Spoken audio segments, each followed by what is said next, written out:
Chessman Dan, day 6 of playing chess every day until I can beat an old man at chess. Today we'll be using the accelerated London system opening. I'm currently approaching 400 ELO, and the idea is I'm going to be playing chess every day until I'm a grandmaster. So here we go. So we're going to start off with pawn d4. Opponent responds pawn d5. I kick out my bishop to f4.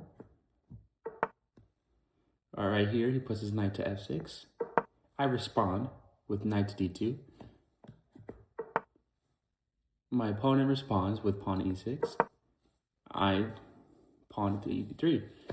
Thus far, I'm doing a traditional accelerated London system. My opponent, I don't know what he's doing. It seems like he's trying to mirror me in a sense, but not really. Now he kicks out his bishop to d6.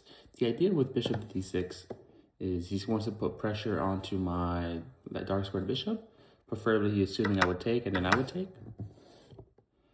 In this event, what I typically do, and this is all credit to Gotham Chess, is I would kick out my bishop down to g3.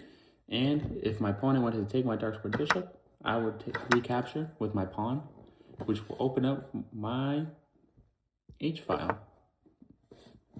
And that's typically the idea. So that's exactly what I did. I kicked out my dark squared bishop. And he castles. When the king castles the short side, traditionally in the London system is typically what you want in the event that you go up for some sort of Greek sacrifice. Then I kick out my knight to f3, excuse me.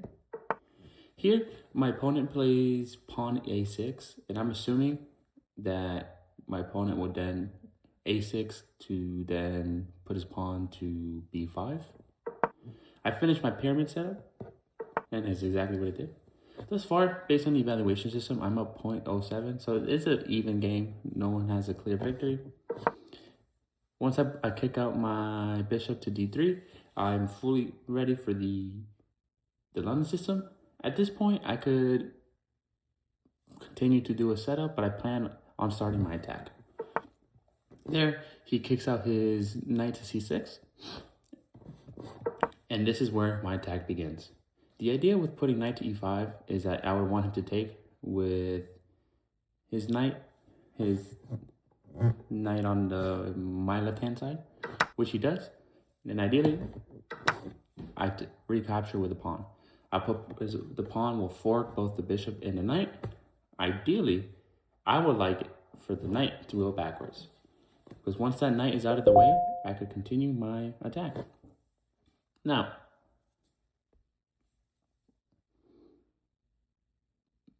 at this point, prior to those past moves, I have 0.08 advantage. Really means nothing.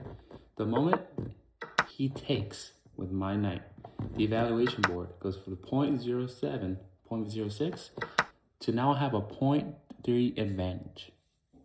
So even though my opponent retook, for the London system is perfect.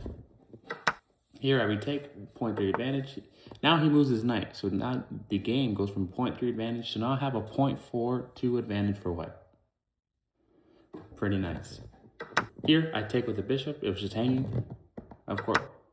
Here he goes to attack my rook, which is kind of dumb because I could just move it. I retake with the pawn, and now I'm attacking the pawn h7. The moment he moves out his queen, I now have mate in 5. Recently, in the past few videos, anyone who may have watched a few, I usually play pretty well in the London system. However, I usually end up blundering. And there's been games in which I review the game, and I go from having a mate in 5 or a mate in under 5 to now I lose the game because I can't see the checkmate. Here, I'm fully aware that I have to move.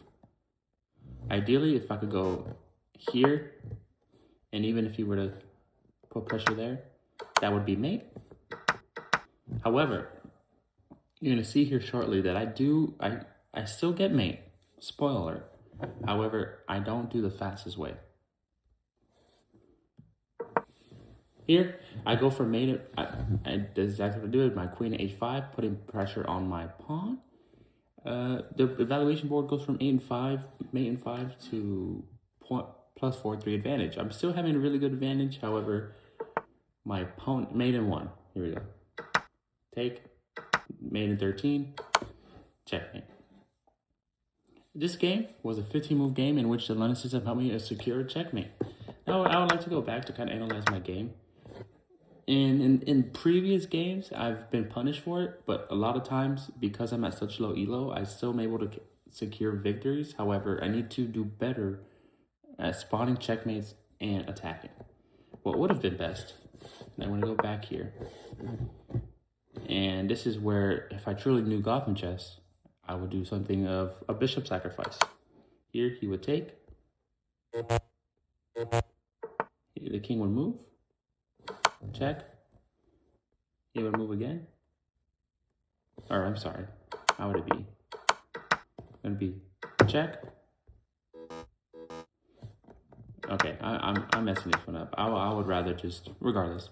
There's better ways of doing the London system. I still won 50-move game. I'm approaching 400 elo and very excited. Thank y'all for watching.